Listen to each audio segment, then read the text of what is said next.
Have you ever really stopped to think about numbers? I mean, not as something we just discovered, like gravity, but as something we actually invented, a piece of pure human technology designed to solve a very specific problem. Okay, let's dive into the story of one of the most important inventions in all of human history. It really all boils down to this one simple question. We've all seen Roman numerals, right? But have you ever wondered why we don't use them for, well, anything important? Why did our modern system totally take over? The answer to that question is this incredible story, a journey that spans thousands of years of innovation, conflict, and a few moments of pure genius. So, to get why our numbers are so great, we've got to go back, way back, to the very first problem they were designed to solve, and it's one of the oldest challenges humanity ever had to face.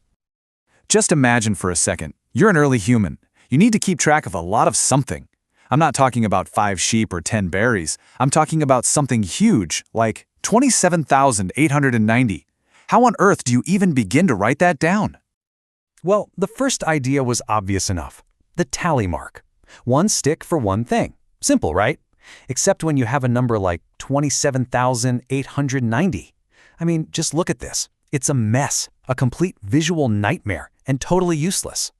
Clearly, we needed a better way. So, step 1 on our big timeline, way back around 30,000 BCE, is tallying. It's the first big conceptual leap. One mark equals one thing. This idea of one-to-one correspondence is fundamental, but, it had some pretty serious limitations. So, humanity's first upgrade? Well, it was kind of awkward. It fixed the problem of writing down big numbers, but whoops, it created a whole new, much bigger problem when it came to actually using them. And that brings us to what we call additive systems. Like the ones the Egyptians and of course the Romans used. The idea was pretty clever.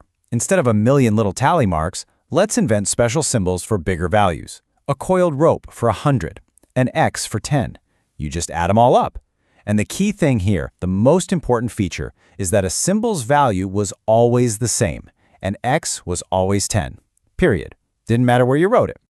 And that right there, that was the fatal flaw.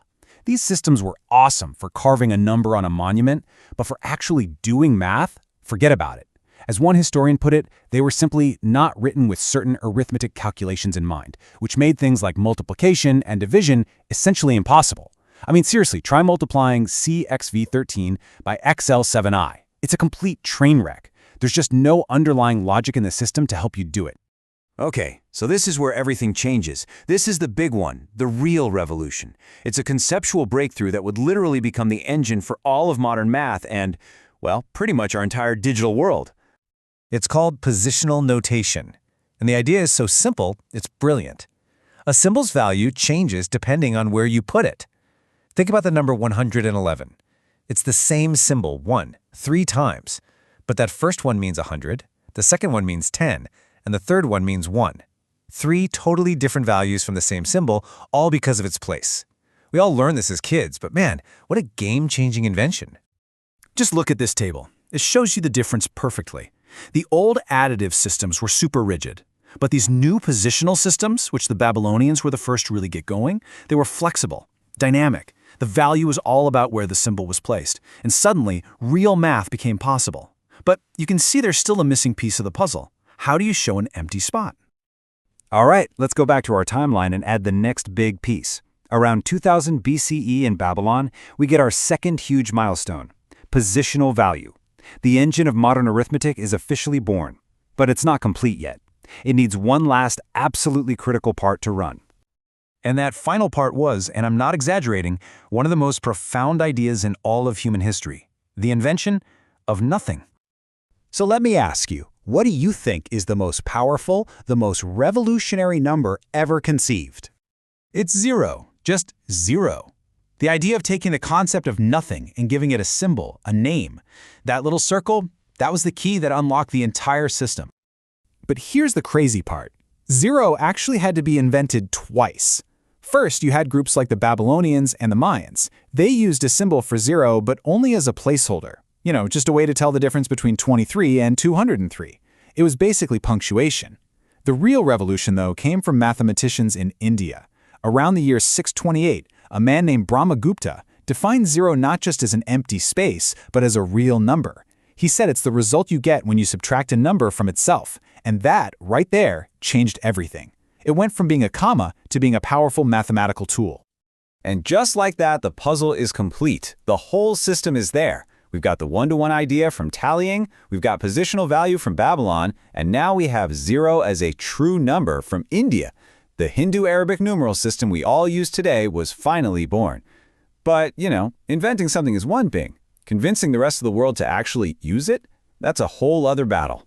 Because when this system finally made its way to Europe, it wasn't exactly met with open arms. It was seen as this weird, foreign, dangerous thing. It kicked off what you could honestly call the Great Number War. So in one corner, you had the abacists. These were the old school guys, the traditionalists. They stuck with their familiar Roman numerals and did all their math on a physical counting board, an abacus.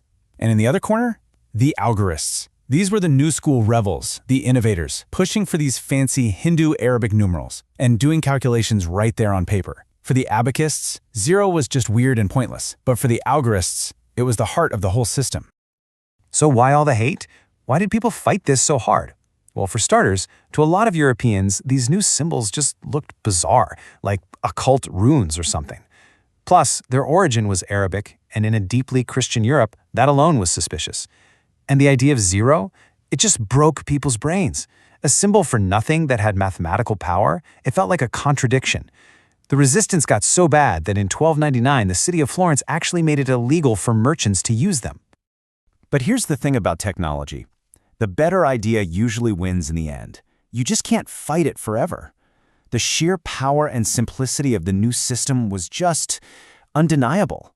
It took math off the specialist's abacus and put it into the hands of anyone who could hold a pen. The algorists, the rebels, they won. And get this, here's a really cool piece of history for you. The word we use all the time today, algorithm, it comes directly from this fight. It's the Latin version of the name of a 9th century Persian mathematician, Al-Khwarizmi.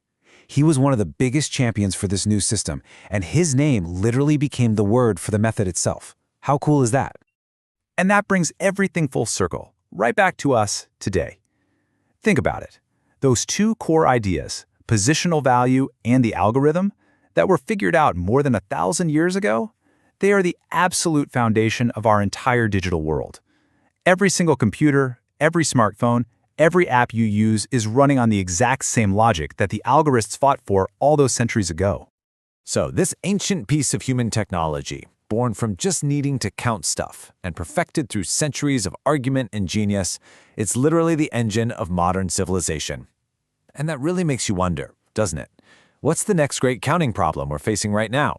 And what kind of crazy new invention will we have to come up with to solve it?